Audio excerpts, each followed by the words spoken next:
Assalamualaikum warahmatullahi wabarakatuh. Om Swastiastu, Namo Buddhaya, Salam Kebajikan. Seperti yang selalu saya sampaikan pada video-video sebelumnya bahwa Hosinuddin si Tompel X HTI yang merupakan pengacara para kucluk pemburu ijazah Pak Jokowi lebih banyak melakukan narasi-narasi yang sifatnya sangat politis dan manipulatif ketimbang membela mereka yang lagi dia dampingi. Itu kejadian lagi sahabat, dimana dalam satu acara debat televisi dia kembali mau roasting habis-habisan apa yang disampaikan oleh Rektor UGM, yang seharusnya Hosinuddin lebih banyak bicara soal fakta-fakta pembelaan terhadap lainnya, tetapi di luar dugaan dia malah kemudian menyalah-nyalahkan apa yang disampaikan oleh Rektor UGM. Yang notabene-nya bahwa pernyataan Rektor UGM itu, kalau kita yang waras ini menilai bahwa itu adalah merupakan penutup dari seluruh rangkaian kebohongan-kebohongan yang mereka semburkan selama ini. Sebab sekali lagi lembaga yang paling memiliki otoritas dalam rangka mensahkan ijazah yang dia keluarkan adalah lembaga tersebut, dan itu adalah UGM. Karena itu kemudian seorang guru besar UGM yang kebetulan menjadi salah satu peserta debat pada malam hari itu membungkam si Tompel HTI ini, dan di situ kelihatan bahwa si Tompel menjadi tiba-tiba idiot di depan guru besar UGM tersebut. Nah, seperti apa videonya? Ini kita langsung saja menyimak secara bersama-sama. Saya kira ada dua hal yang menarik ya dari statement Prof. Ovayan. Kalau kita simak dari 10 poin pernyataan beliau itu, yang pertama adalah tadi yang saya sebut dengan narasi yang repetisi yang sebenarnya tidak menambah apapun, kecuali justru masyarakat makin galau. Sebelum-sebelumnya kan nanyain mana UGM gitu-gitu. Sepertinya UGM mulai membatasi jarak pertanggungjawaban antara institusinya dengan Saudara Joko Widodo selaku pemegang ijazah.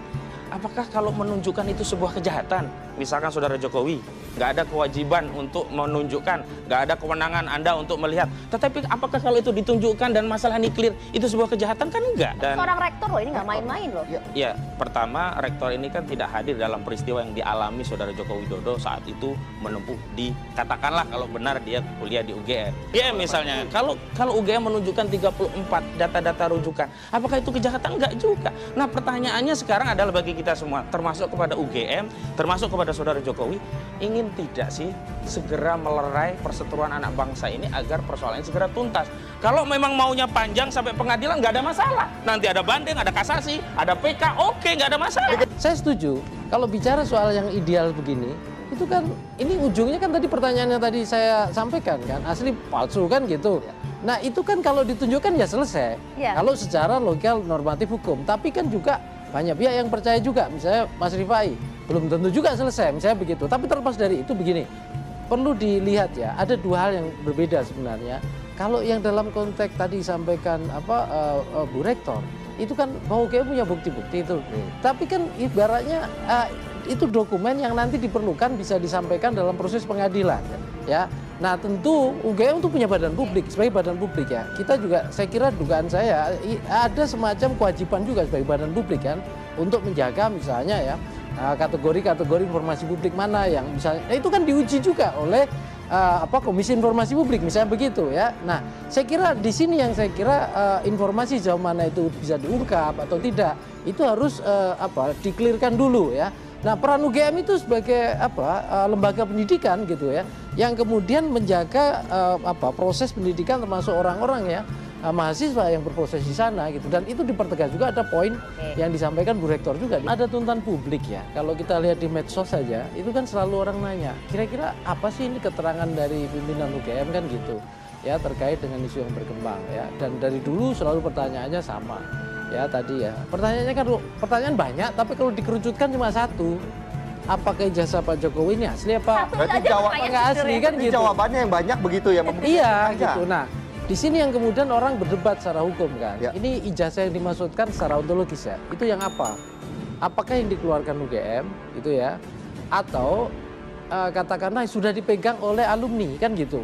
keterangan Bu Ova, saya setuju kalau ada unsur repetisi gitu ya, tadi Bu Ahmad bilang begitu. Tetapi kan juga ada yang baru. Yang baru apa? Ada penegasan tuh di poin yang terakhir. Jadi apa yang dijelaskan itu kan menjelaskan proses pendidikan di UGM kan gitu.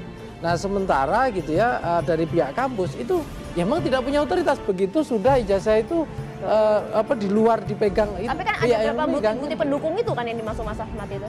Ya betul, dan kalau misalnya institusi sudah menyatakan ada bukti, saya kira itu bukti itu sudah disiapkan dugaan saya ya, sudah disiapkan. Artinya tetapi kan juga ada dijelaskan di beberapa sebelumnya kan, itu Bang Rifai udah nyinggung ya.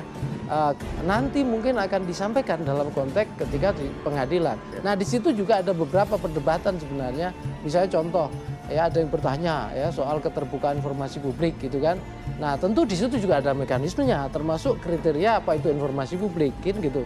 Misalnya kalau di Undang-Undang KIP kan ada beberapa, terutama di pasal satunya itu ya, yang terkait kepentingan publik. Nah ini di sini juga masuk perdebatan. Pak Jokowi sebagai dulunya masuk UGM, data pribadinya itu informasi publik apa enggak? Kalau di mata UGM dia kan mahasiswa dulunya, ya kan? Enggak tahu kan kalau kemudian jadi presiden kan gitu. Nah di dalam konteks itu saya kira itu masih pribadi, tapi dia sebagai presiden hal-halnya kemudian dikaitkan dengan publik. Nah ini yang muncul kontroversi juga. Sebenarnya penting gitu juga ini untuk UGM, untuk juga menjaga marwah UGM di tengah banyaknya tekanan publik begitu loh. Jangan sampai kemudian justru marwah UGM jadi buruk gara-gara tidak ada klarifikasi dan kepastian itu. Saya kira posisi dan peran UGM tadi sudah dijelaskan oleh Bu Rektor ya, melalui video lengkapnya. Walaupun kata Bung Rifai, kok podcast jadi evident, nah itu soal lain lah ya. Secara hukum gitu ya, Bung Ahmad sorry. Nah di sini yang saya kira informasi yang disampaikan gitu ya, itu saya kira udah cukup memadai ya menurut saya. Kenapa? Karena beberapa hal di situ kan istilahnya diceritakan gitu ya, bahwa soal proses ada 10 poin di situ. Nah terkait dengan ini ya, saya kira begini, beberapa hal yang kemudian sifatnya penegasan ya posisi dan peran UGM itu saya kira sudah pada porsinya. Jadi gitu. sudah cukup pilih digoreng-goreng lagi. Jadi kelihatan ya bahwa memang kelasnya Hosinudin ini kelas provokator saja, karena ketika berhadapan dengan akademisi yang cerdas seperti guru besar UGM ini, langsung mendadak dia idiot, tidak bisa berkata apa-apa, apalagi yang disampaikan oleh sang guru besar adalah membuat rasionalisasi terhadap pernyataan dari rektor UGM. Dan saya sepakat dengan itu. Lagi pula apa yang disampaikan oleh rektor UGM itu saya kira memang konteksnya dalam suasana seperti ini, di mana proses penyidikan berjalan di Polda Metro Jaya. Saya kira itu memang memberikan penguatan terhadap pihak kepolisian untuk tidak ragu bahwa ijazah Pak Jokowi itu memang betul-betul asli. Dan itulah yang membuat sebenarnya mereka ketakutan. Karena tidak bisa lagi ngeles seluruh hasil penelitian mereka yang menggunakan data-data fiktif itu yang diambil dari pinggir jalan, kasarnya begitu ya, yang dicomot-comot itu dari media digital. Nah itu kan sama sekali tidak bisa memberikan keyakinan terhadap siapapun, apalagi penyidik, kecuali memang para kaum kucluk ya pasti percaya bahwa penelitian mereka itu benar. Nah, lagi-lagi di depan hukum saya kira fakta-fakta yang bicara, bukan narasi yang terus-menerus dipertontonkan di publik yang hanya orientasinya membuat masyarakat ragu terhadap jasa Pak Jokowi. Saya kira demikian sahabat ya, mudah-mudahan edukasi yang diberikan oleh guru besar UGM ini mampu memberikan penyadaran kepada banyak orang yang selama ini masih percaya bahwa ijazah Pak Jokowi palsu. Wallahul muwaffiq ila aqwamit thariq. Wassalamualaikum warahmatullahi wabarakatuh.